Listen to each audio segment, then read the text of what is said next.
নূহ আলাইহিস সালাম যখন কিস্তি নিয়ে চলে যায়, তার স্ত্রী তার সন্তান বাধা দিয়েছিল, কতক্ষণ ঠিক কিনা? নূহ আলাইহিস সালামের পক্ষ অবলম্বন করে না, ঈমান আনে নাই। বরং নূহ আলাইহিস সালামের ছেলে কেনান, সে বলেছিল তুমি চলে যাও, আমার চিন্তা তোমার করা লাগবে না, আমি ছোট না যে বন্যায় ডুবে যাব। কিন্তু নূহ আলাইহিস সালাম তো জানে এত বন্যা না, কি কথা কয় না, একে অন্য বন্যার মতো বন্যা, এটা কি গজব।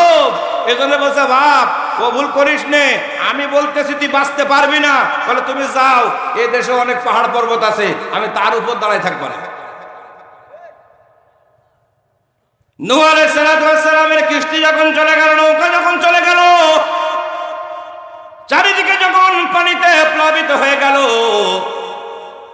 সমস্ত জনপদ যখন একেবারে শেষ হয়ে গেল, পানি টইটম্বুর হয়ে গেল, পাহাড়ের চূড়া পর্যন্ত পানি চলে গেল, হাবুডুবু খায়। এত বড় লম্বা মানুষ দেখবে কি দেখবে না? নূহ আলাইহিস সালামের কিস্তি চলে যাচ্ছে আর দেখছে ছেলে হাবুডুবু খাচ্ছে। এরপরে বলতেছে ও আল্লাহ একটু দয়া করো আল্লাহ, ও আল্লাহ তুমি আমার পরিবারকে এরকম ভাবে মেরো না, মায়া লাগে কি লাগে না? সন্তানের জন্য মায়া লাগে কি লাগে না? আল্লাহকে বলতেছে আল্লাহ ওই যে আমার সন্তান, ও তো বোঝে নাই, শয়তানের খপ্পরে পড়ে আজকে দেখো কি বিপদের মধ্যে পড়ে আছে গো আল্লাহ। বাবার সামনে সন্তান হাবুডুবু খাবে আর মরবে, এটা কোনো বাবা সহ্য করতে পারে না। ও আমার পরিবার, ও আমার পরিবার, ও আমার পরিবার, আল্লাহ বাঁচায় দাও। আমার আল্লাহ বলো না না না, ও নূহ ও তোমার পরিবার হতে পারে না, কোন ইমানদার মুমিনের পরিবার কখনো কাফের হতে পারে না। নূহ আলাইহিস সালাম বলেন ইন্না মিন আহলিক, নিশ্চয় সে আমার আহাল। আল্লাহ বলেন না না না, লাইসা মিন আহলিক, না ও তোমার কখনো আহাল পরিবার হতে পারে না।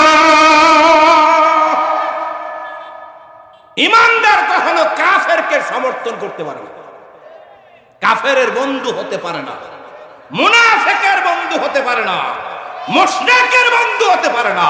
কথা কোন ঠিক কিনা? আল মুসলিমু আখুল মুসলিম, একজন মুসলমান আর একজন মুসলমানের ভাই। আর যদি মুসলমান না কয় ও আমার ভাই না, ও হলো ডট ডট ডট ডট ভাই। কথা ক্লিয়ার না ভেজাল আছে? তাইলে আল্লাহ বলতেছে লাহুম কুলুবুল লা ইয়াফকাহুনা বিহা, আমি যাদেরকে অন্তর দিয়েছি বোঝার জন্য, কিন্তু যারা বোঝে না, আছে না? ওয়ালাকুম আ'য়ুনুল লা ইউবসিরুনা বিহা, আল্লাহ বলেন আমি যাদেরকে চোখ দিয়েছি দেখার জন্য, কিন্তু চোখ দিয়ে যারা দেখে না। চোখ দিয়েছেন কেন? কথা কয় না, আরো জোরে বলেন। কিন্তু চোখ দিয়ে যারা দেখে না, এরকম মানুষও আছে না নাই? এত সুন্দর প্যান্ডেল ওর চোখে পড়ে না, কিন্তু ওই কোনায় বিড়ির দোকান চোখে পড়ে, আছে না নাই? এত সুন্দর লাইটিং চোখে পড়ে না, ওই যে চায়ের দোকান, বাদামের দোকান, চিপা চাপা ওর চোখে পড়ে। অন্ধকারের মধ্যে গিয়ে এমন টান দেয়, সেখানে পায়খানা না পানি পেশাব কিছুই দেখে না। কথা কোন ঠিক কিনা? আল্লাহ রাব্বুল আলামিন আমাকে আপনাকে চোখ দিয়েছে দেখার জন্য। কি দেখবেন? এই চোখ দিয়ে দেখবেন কোনটা সঠিক পথ আর কোনটা বেঠিক পথ, কোনটা সঠিক কাজ আর কোনটা বেঠিক কাজ, কোনটা কোরআনের কাজ আর কোনটা মুশরিকদের কাজ, এটা দেখা লাগবে নাকি লাগবে না? আসল নকল চেনার জন্য মানুষের চোখ দরকার আছে না নাই? যার চোখ নাই, যার চোখ নাই, ওই ব্যক্তি কখনো রাস্তা কোনটা আর রাস্তার পাশে গর্ত কোনটা এটা জানে না। এই জন্য লাঠি নিয়ে বেড়ায়। লাঠি যখন হাঁটাহাঁটি করে তখন লাঠি আগে মারে, যখন আছে না নাই? তার মানে চোখই হলো তার লাঠি। কথা কোন ঠিক কিনা? আল্লাহ রাব্বুল আলামিন বলেন ওয়ালাকুম আ'য়ুনুল লা ইউবসিরুনা বিহা, আমি মানুষকে চোখ দিয়েছি দেখার জন্য, দেখে দেখে শিখবে আর আমল করবে। কিন্তু এই চোখ থেকেও যারা দেখে না, তার মানে দেখেও যারা দেখে না, এরকম মানুষ আছে না নাই? তাহলে কয়টা বললাম? দুইটা। কয়টা? অন্তর আছে কিন্তু বোঝে না, চোখ আছে কিন্তু দেখে না। আসলে অন্তর দিয়ে বোঝে, চোখ দিয়ে দেখে, ঠিক কিনা? আচ্ছা, চোখ দিয়ে খায়, এরকম মানুষ দেখছেন একটা? হ্যাঁ, বোঝে কি দিয়ে? পা দিয়ে। হ্যাঁ, মাঝে মাঝে যখন আবল তাবল বুঝায় তখন কয় এই পাগল মনে করো। আছে না নাই? পাগল পাইছো? আমি অত পাগল না, অত পাগল খিলাচ্ছিল না, কথা কয় না। তার মানে ও বোঝে। কিরকম বোঝে? লাউ একটার দাম 30 টাকা। কত? কয় টাকা?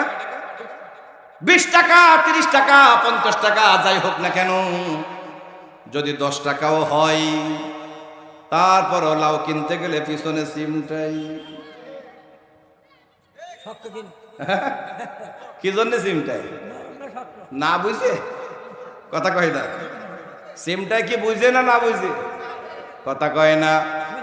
যদি নখ বসতে দেরি হয় তাহলে কিরে বতিলাও তুমি 30 টাকা চাও, তোমার তোর সাহস মন্দ না, কথা কয় না। তার মানে ও বোঝে না, শুধু বোঝার উপরে বোঝে, তাই 30 টাকার লাউটাও সিমটি ছাড়া কেনে না। এখন কিয়ামতের ময়দানে যাওয়ার পরে বলবে আল্লাহ আমি কি বুঝতাম? আল্লাহ কবে নেকা নেকা সাজো, তুই বোঝনি, তুই বোঝনি। লাউ কেনার সময় সিম্পলি কেন? মাছ কেনার সময় টিপে দেখলি কেন? মাছে হাত দিলে হাতে গন্ধ লাগবে, তাও জেনে শুনে শুধু টিপেই দেখেছি, মাছের কানকে ধরে নাম করেছিস কেন? যাতে টাকা দিয়ে পচা মাছ কিনা না লাগে, টাকা দিয়ে বতিলাও কিনা না লাগে, এজন্য তুমি করেছো। আর নামাজ রোজা বোঝো নাই, ইমান ইসলাম বোঝো নাই, এসব বকওয়াজ ছাড়ো, কথা কোন ঠিক কিনা?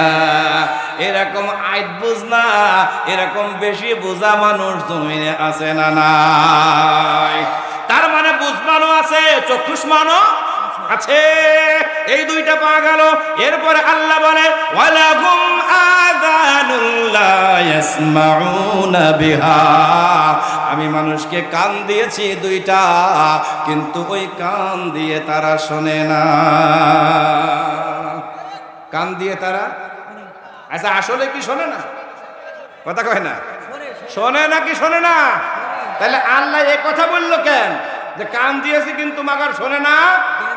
বলছে এই কারণে যা শোনার কথা ও তা শোনে না। বুঝেন? এই যে ওয়াজ মাহফিল আছে, ও শুনেও শোনে। ও যদি শুনতো তাহলে পানের দোকানে থাকতো না, ও যদি শুনতো তাহলে পাপড়ের দোকানে বাদামের দোকানে থাকতো না, ঠিক কিনা বলেন? ও যদি বুঝতো এখানে ভালো মন্দ হবে, এখানে সওয়াব হবে, ঈমান ইসলামের কথা হবে, আল্লাহ যদি কবুল করে নাই তাহলে জান্নাত মিলে যাবে, এটা বোঝে না তা না। ও বোঝে, এত বোঝা বোঝে, ইসলামের চাইতে অন্য কিছুকে ভালো মনে করে। এই জন্য ইসলাম আছে যেখানে ওই হারাম খোরেরা যায় না সেখানে, আলেম উলামা যেখানে ওরা যায় না সেখানে, ন্যায় ইনসাফ যেখানে ওরা যেতে চায় না, চায় না, বুঝে শুনে সেখানে। এমন মানুষ আছে না নাই? আছে না নাই? এইবার আসেন, কয়টা কথা বললাম? অন্তর দিয়েছি বোঝার জন্য, কিন্তু অন্তর দিয়ে তারা, চোখ দিয়েছি দেখার জন্য, কিন্তু চোখ দিয়ে তারা, কান দিয়েছি শোনার জন্য, কিন্তু কান দিয়ে তারা। এইবার আসেন আল্লাহ এদের ব্যাপারে কি বলে, এদের পরিচয় কি? আল্লাহ বলে উলাইকা কাল আনআম বাল হুম আদাল ওয়া উলাইকা হুমুল গাফিলুন।